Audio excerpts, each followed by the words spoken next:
कक्षा 12 के छात्रों का स्वागत है। आज अधिकोषण तत्व में 13वें पाठ के दूसरे पाठ की बात करते हैं।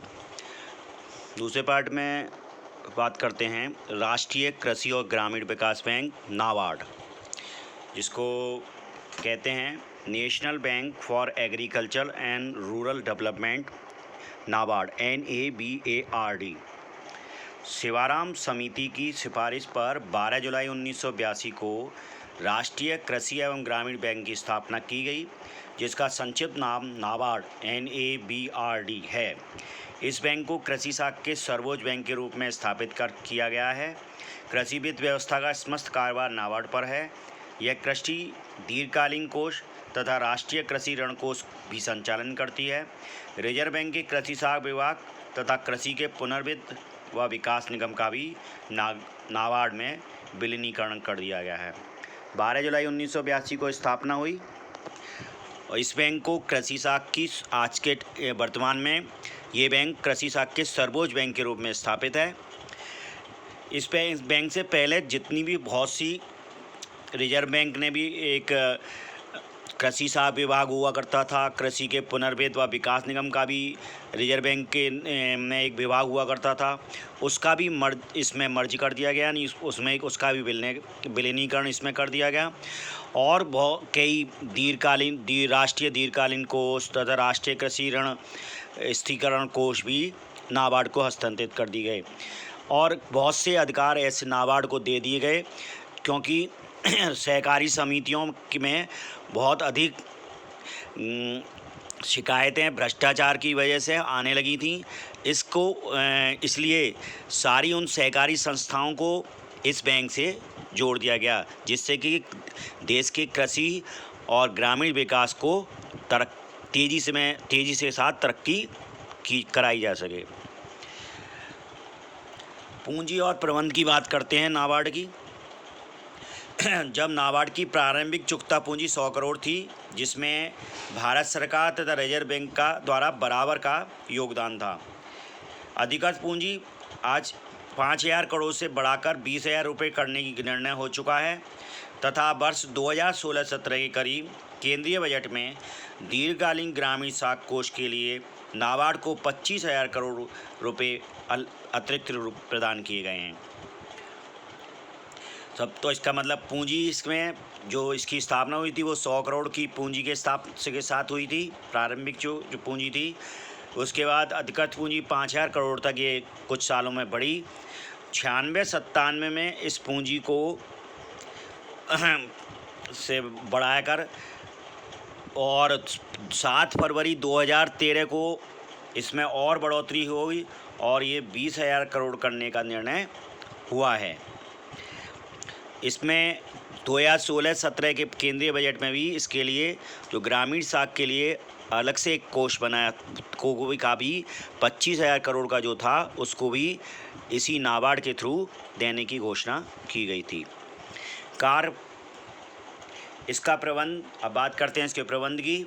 इसका प्रबंध एक निदेशक मंडल करता है, यानी कि एक बोर्ड ऑफ डायरेक्टर करता है, जिसमें कुल 15 सदस्य होते हैं, जिसमें से रिजर्व बैंक के 3 निदेशक होते हैं, भारत सरकार की मनोनीत 2 निदेशक तथा राज्य सरकार के मनोनीत 2 निदेशक होते हैं तथा बैंक की सलाहकार समिति, प्रबंध समितियां तथा कार्य समिति गठित की जाती हैं।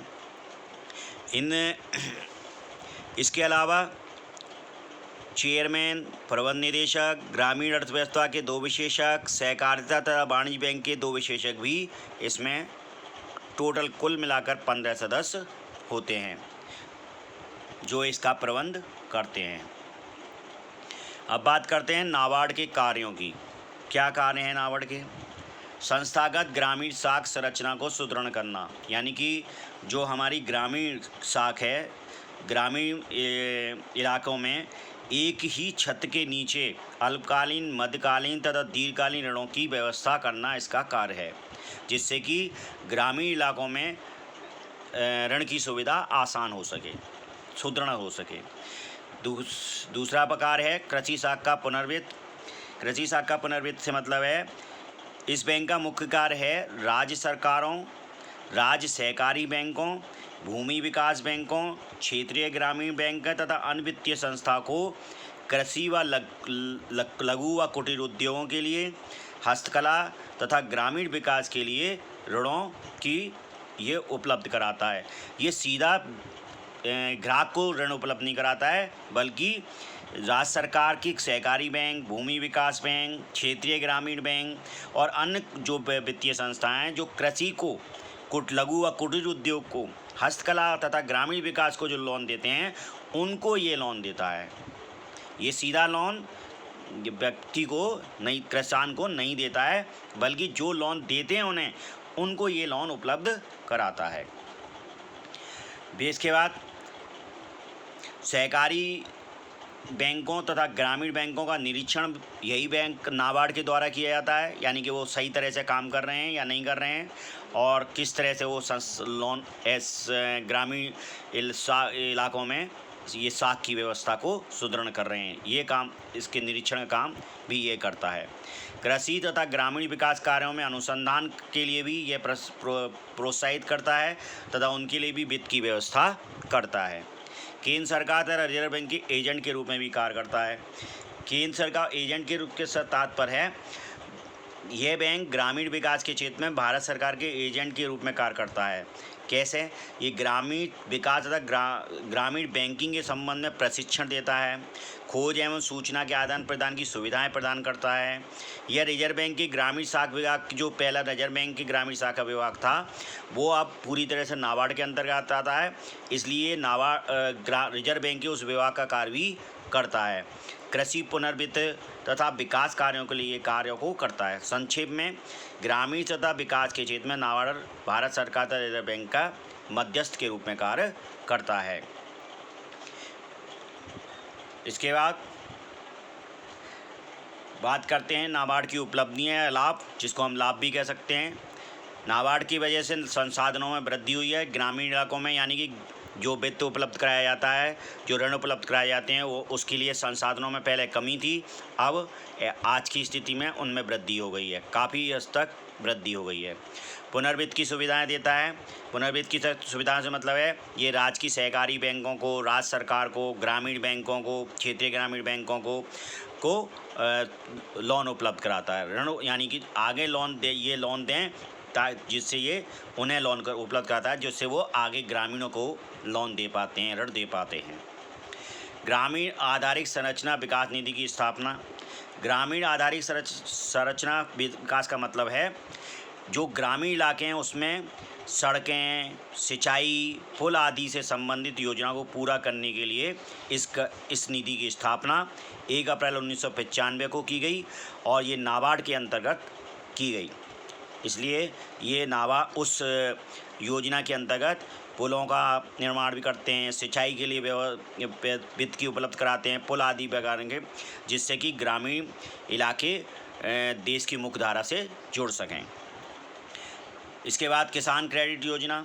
किसान क्रेडिट कार्ड का मतलब है, नाबार्ड ने सन 1998-99 में किसान क्रेडिट कार्ड योजना आरंभ की।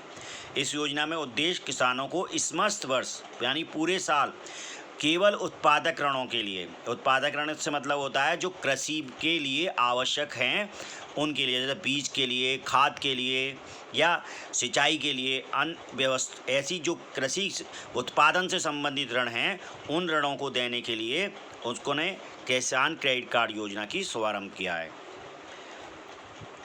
इसके बाद बात करते हैं नाबार्ड की आलोचनाएं या दोष।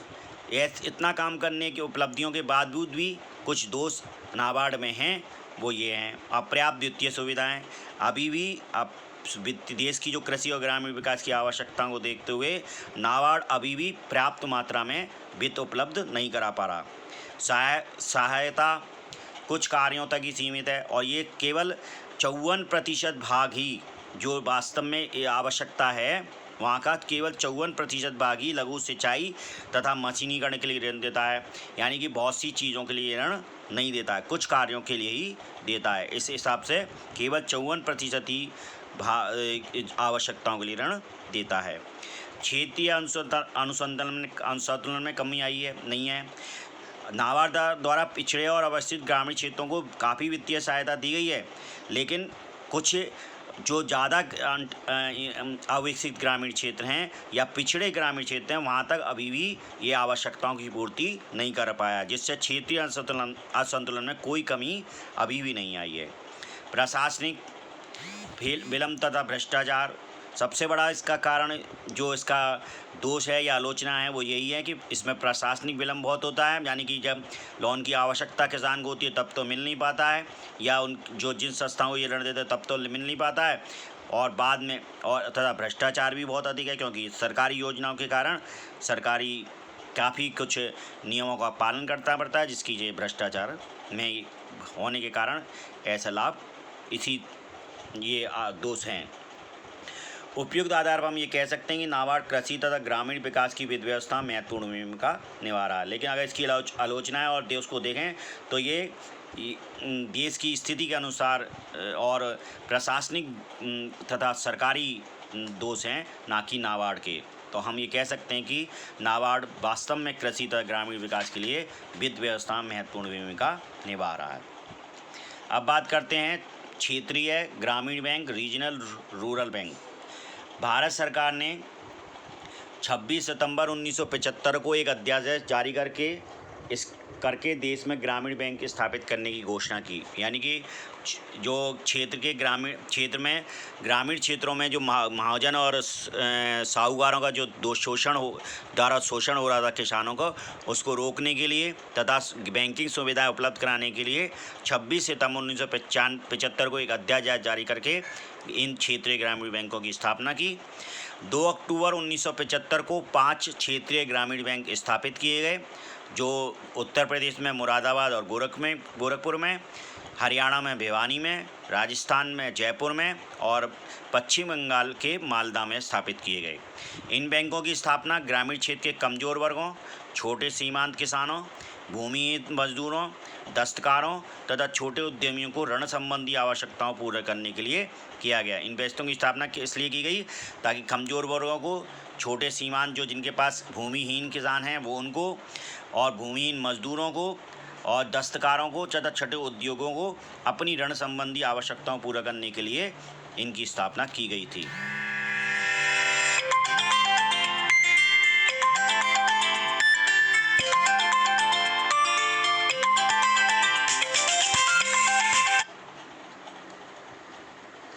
इन बैंकों की स्थापना भारत सरकार, राज्य सरकारों तथा राष्ट्रीय बैंकों के संयुक्त प्रयास से हुई है। और ये जो बैंक हैं, इसमें तीनों का, भारत सरकार का भी हिस्सा है, राज्य सरकारों का भी हिस्सा है, तथा राष्ट्रीयकृत बैंकों का संयुक्त प्रयासों से इन बैंकों की स्थापना हुई।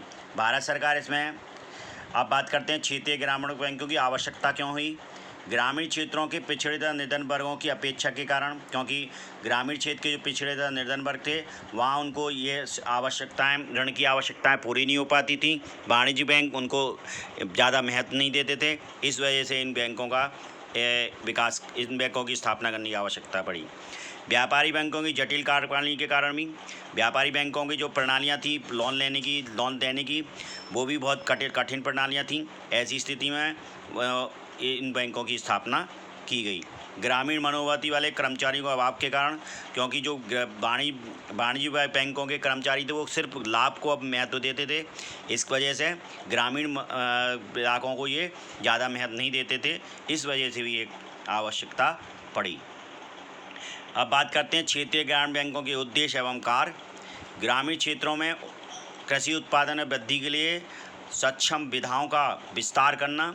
ग्रामीण क्षेत्रों में कृषि उत्पादन में वृद्धि करने के लिए इस ग्रामीण क्षेत्रीय बैंक का जो उद्देश्य और कार्य है वो ये है कि जिससे कृषि उत्पादन बढ़ सके और कृषि का बढ़ने से कृषकों की आय बढ़ सके। छोटे तथा सीमांत किसानों को साख सुविधाएं से सरलता से उपलब्ध कराना, यानी कि छोटे और जो सीमांत किसान हैं उनको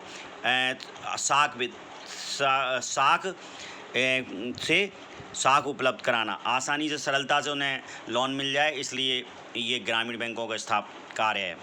ग्रामीण क्षेत्र के कुटीर एवं लघु उद्योग के विकास के लिए भी वित्तीय आवश्यकताओं की पूर्ति करना भी इसका कार्य है।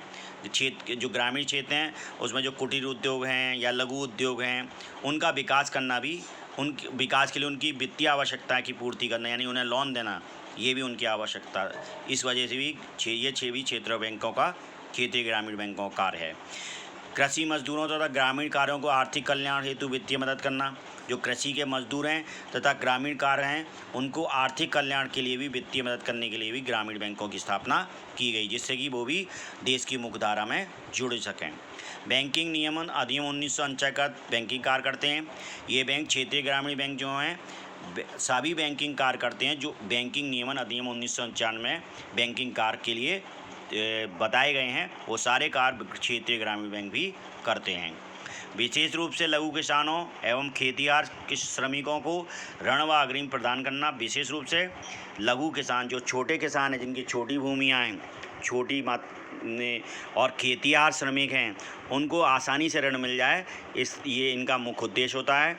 छोटे कारीगरों व उद्यमियों का जो छोटे कारीगर हैं गांव और ग्रामीण इलाकों में और छोटे छोटे उद्यमी हैं, छोटे छोटे कारोबारी हैं, उनको अल्प साधन और जो अल्प साधन वाले व्यवसायी हैं उनको विशेष रूप से ऋण व अग्रिम देते हैं ये, जिससे कि उनका विकास वो अपना विकास कर सकें। केवल शिक्षा तथा स्वास्थ्य के लिए उपभोग ऋण देते हैं।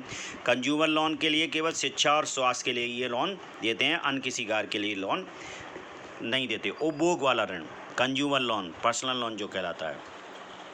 अब बात करते हैं इसकी पूंजी और कार्यप्रणाली की। अधिकृत पूंजी जब स्थापित हुई थी तो 1 करोड़ रुपये था। चुकता पूंजी 25 लाख रुपये थी, जिसमें से 50% केंद्रीय सरकार ने दिया, 15% संबंधित राज्य सरकार, यानी कि जिस राज्य सरकार में जिस राज्य में ये क्षेत्रीय ग्रामीण बैंक स्थापित थी उसकी सरकार ने 15% तथा शेष 35% प्रायोजित करने वाला राष्ट्रीयकृत बैंक। जो राष्ट्रीयकृत बैंक हैं उन्होंने वही इसमें ऐसी बैंकों को प्रायोजित करते थे और पूंजी में 35% का हिस्सा देते थे।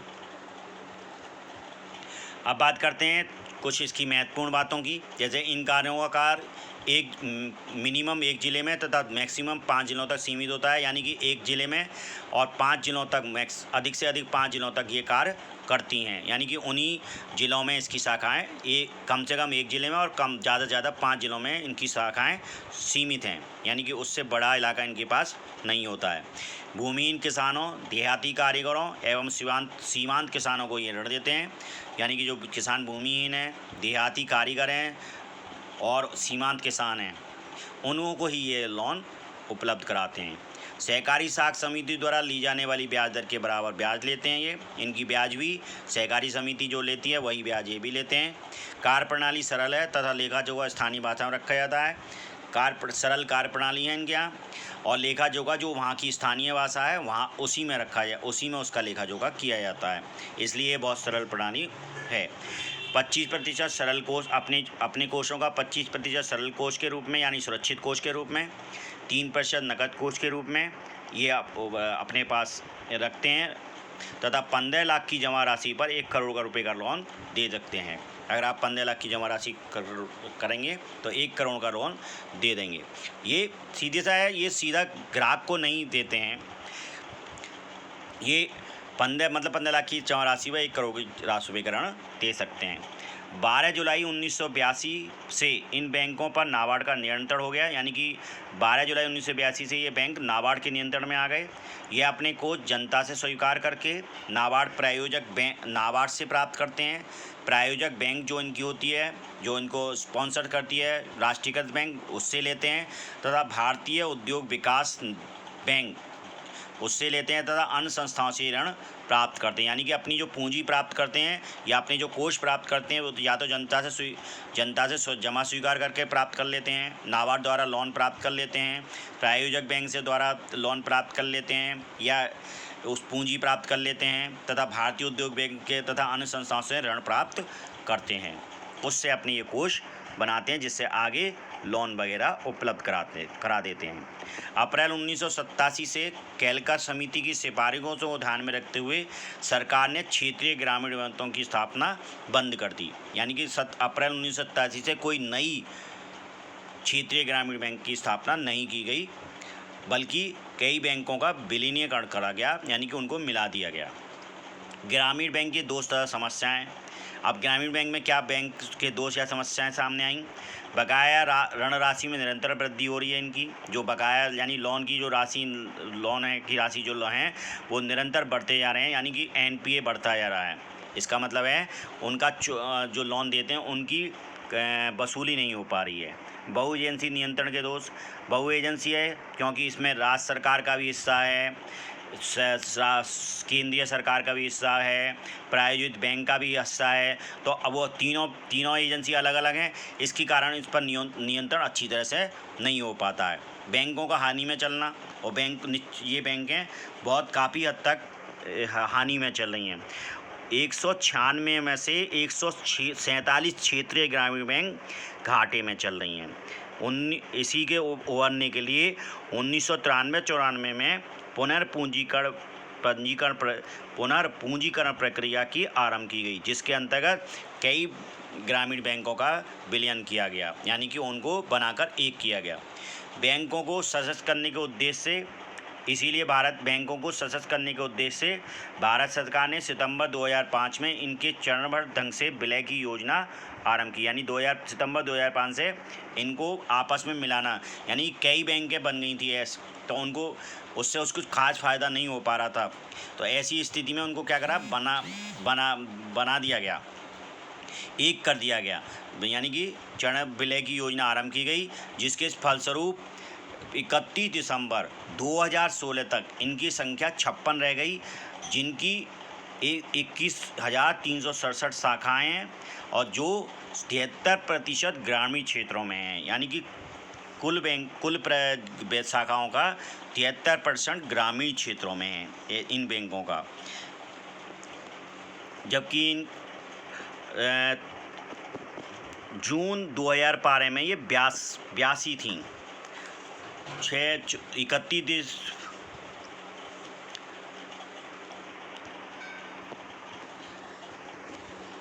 धन्यवाद, नमस्कार।